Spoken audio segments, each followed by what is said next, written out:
జైపూర్ అంటేనే మనకు తెలుసు ఇది ఒక ఎడ్యుకేషనల్ హబ్ అని మనకు తెలుసు. ఇక్కడ చాలా పెద్ద పెద్ద యూనివర్సిటీస్ అండ్ కాలేజెస్ అన్నీ ఉంటాయి కాబట్టి జైపూర్లో ఉన్నటువంటి యూనివర్సిటీస్ని కవర్ చేయడానికి వచ్చాను.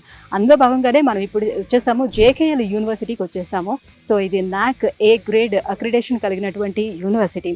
ఈ యూనివర్సిటీ యొక్క స్పెషాలిటీ ఏంటి, అసలు ఎటువంటి కోర్సులను అందిస్తుంది, ఫ్యాకల్టీ ఎలా ఉంటారు, ఎక్స్చేంజ్ ప్రోగ్రామ్స్ ఎలా ఉన్నాయి, అంటే ఏ కంపెనీస్తో వీళ్ళు కొలాబరేట్ అయ్యి ఉన్నారు, ఈ డీటెయిల్స్ అన్నీ కూడా నేను లోపలికి వెళ్ళిన తర్వాత మీకు ఎక్స్ప్లెయిన్ చేస్తాను. లోపలికి వెళ్ళిపోదామా? Let's go.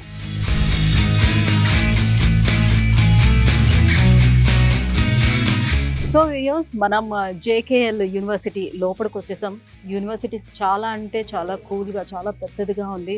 జేకేఎల్ యూనివర్సిటీ గురించి మనం మాట్లాడుకోవాలి అని అంటే అందరికీ తెలిసిన విషయం జేకే టైర్స్ కానివ్వండి, JK cements and JK insurance, JK paper companies, ఇట్లా చెప్పుకుంటూ పోతే వాళ్ళకి చాలా కంపెనీస్ ఉన్నాయి. జేకే గ్రూప్ వాళ్ళకి 2011లో మనం చూసుకుంటే ఈ జేకే లక్ష్మీపత్ యూనివర్సిటీని అనేది స్టార్ట్ చేశారనమాట.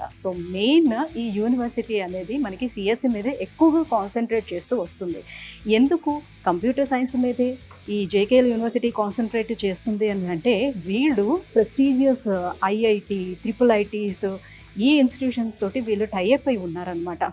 దానివల్ల వీళ్ళు ఒక మంచి సెమిస్టర్ ఎక్స్చేంజ్ ప్రోగ్రామ్ అనేది కూడా ఇంట్రడ్యూస్ చేశారు, తీసుకొచ్చారు. ఫ్యాకల్టీ అందరూ కూడా IIT, triple IT, IIM and other international universities నుంచి వచ్చినటువంటి ఫ్యాకల్టీస్ ఇక్కడ అవైలబుల్ ఉన్నారు. అందువల్ల స్టూడెంట్స్ మేజర్గా చూసుకోవాల్సింది ఫ్యాకల్టీ గురించే కదా. అంత పెద్ద పెద్ద ఫ్యాకల్టీని పెట్టడమే కాకుండా ఫ్యాకల్టీ అండ్ స్టూడెంట్స్ రేషియో మనం చూసుకున్నట్లయితే 1:11 ఉంది. అంటే 11 మంది పిల్లలకి ఒక ఫ్యాకల్టీ చెప్పున ఇక్కడ అనమాట డివైడ్ చేయడం జరిగింది. దీనివల్ల ఏంటంటే ఎవ్రీ స్టూడెంట్ పైన ఆ ఫ్యాకల్టీ కాన్సన్ట్రేట్ చేయడానికి అవకాశం ఉంటుంది. స్టూడెంట్స్ కూడా వాళ్ళకి ఏ డౌట్స్ ఉన్నా కూడా ఫ్యాకల్టీతో షేర్ చేసుకోవడానికి. అండ్ ఈ పిల్లలు ఎంతమంది ఉన్నారు, మోస్ట్లీ జేకేఎల్ యూనివర్సిటీ సిఎస్సి మీద కాన్సన్ట్రేట్ చేస్తుందని చెప్పాను కదా. మరి దానికి తగ్గట్టుగానే క్లాస్ రూమ్స్తో పాటుగా ల్యాబ్స్ కూడా ఉండాల్సిన అవసరం ఉంటుంది. కాబట్టి మనం ఇప్పుడు చూస్తున్నది ల్యాబ్ అనమాట, కంప్యూటర్ ల్యాబ్. ఇలాంటివి సుమారుగా ఒక 20 ల్యాబ్స్ అనేది ఇక్కడ అవైలబుల్గా ఉన్నాయి. ఒక 500 నుంచి 600 మధ్యలో సిస్టమ్స్ కూడా ఉంటాయంట. ప్రతి ఒక్క స్టూడెంట్కి కూడా ఒక సిస్టమ్ అవైలబుల్ ఉండేటట్టుగా ఇక్కడ అరేంజ్ చేయడం అనేది జరిగిందనమాట. ప్రజెంట్ మనం వచ్చినటువంటి ల్యాబ్లోని హెచ్డిఎల్ లాంగ్వేజ్ అనేది నేర్పిస్తున్నారంట, హార్డ్వేర్ డిస్క్రిప్షన్ లాంగ్వేజ్. ఒక్కొక్క సబ్జెక్ట్కి ఈ సిఎస్సిలో ఉన్నటువంటి ఒక్కొక్క సబ్జెక్ట్కి ఒక్కొక్క ల్యాబ్ అనేది డివైడ్ చేసుకుంటూ వెళ్ళారనమాట. అందుకోసమని ఆల్మోస్ట్ ఒక 20 ల్యాబ్స్ అనేది ఇక్కడ అరేంజ్ చేయడం జరిగింది.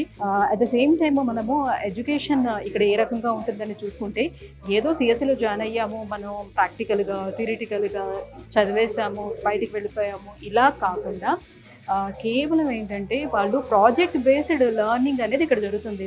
ఇది గుడ్ థింగ్గా మనం చెప్పుకోవచ్చు. ప్రాజెక్ట్ బేస్డ్ లెర్నింగ్ ఏంటి అని అంటే ఇందులో వాళ్ళు ఏంటంటే రియల్ టైమ్ ఎక్స్పీరియన్స్ అనేది స్టూడెంట్స్కి ఇవ్వడం జరుగుతుంది. ఎలా ఇస్తారు ఈ రియల్ టైమ్ ఎక్స్పీరియన్స్ అని అంటే కొన్ని కంపెనీస్ తోటి వీళ్ళు టైఅప్ అవ్వడం అనేది జరుగుతుంది కదా. ఆ కంపెనీస్లో రియల్ ఇంజనీర్స్ ఎవరైతే ఉంటారో వాళ్ళు వస్తారు. వాళ్ళ రియల్ ప్రాజెక్ట్స్ ఏవైతే ఉంటాయో ఆ ప్రాజెక్ట్స్లోని ఈ స్టూడెంట్స్ని వీళ్ళని ఇంక్లూడ్ చేస్తారనమాట. ఆ స్టూడెంట్స్ని ఇన్వాల్వ్ చేయడం వల్ల ఏంటంటే వాళ్ళు రియల్ టైం ప్రాజెక్ట్ చేస్తున్నారు, రియల్ ఇంజనీర్స్తో చేస్తున్నారు కాబట్టి వాళ్ళకి రియల్ టైం ఎక్స్పీరియన్స్ అనేది వస్తుంది అనమాట. చాలా తొందరగా వాళ్ళు నేర్చుకోవడానికి అవకాశం ఉంటుంది. రేపు పొద్దున్న వాళ్ళు ప్లేస్మెంట్స్ కోసం వెళ్ళేటప్పుడు కూడా వాళ్ళకి ఎక్స్పీరియన్స్ కూడా ఉంటుంది అనమాట.